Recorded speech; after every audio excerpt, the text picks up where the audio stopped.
Come on, let's focus. There we go. Okay. So, many strains of Islam forbid depicting Muhammad.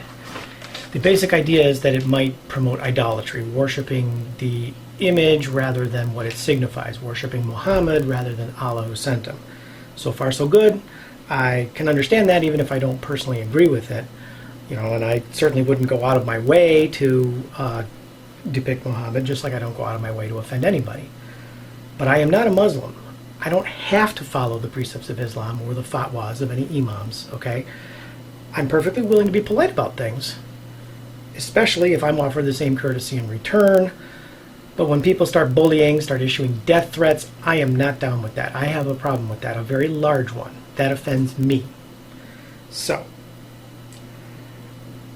it doesn't make a lot of sense anyway. If a non-Muslim depicts Muhammad, they obviously don't worship him or the image, so they can't be guilty of idolatry. But asking the fanatics to think that through is probably pushing it.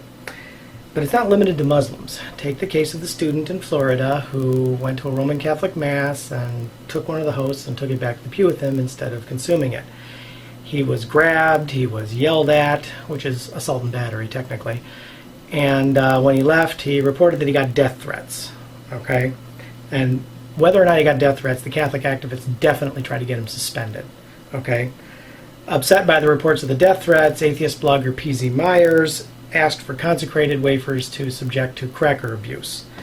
Eventually, he definitely did get death threats from that. Okay? Eventually, he desecrated some host, a Quran, and a copy of The Origin of Species just to show that, nothing should be held totally sacred.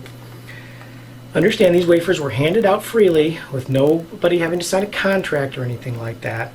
And when the host was not treated with the respect people think it deserves, they resorted to death threats.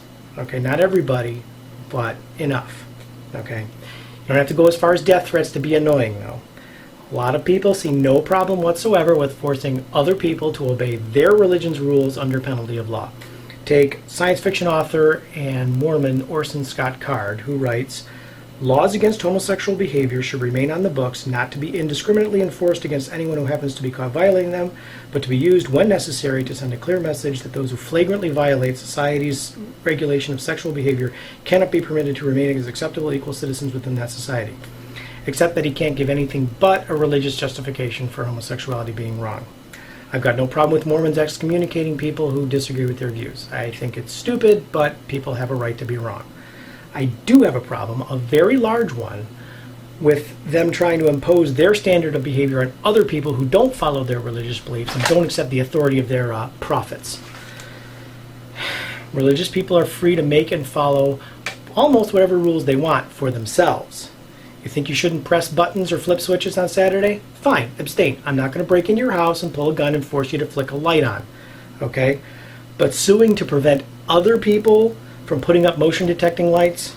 Sorry, that's just too bad. You don't get to force other people to behave the way you think they should, contrary to their rights.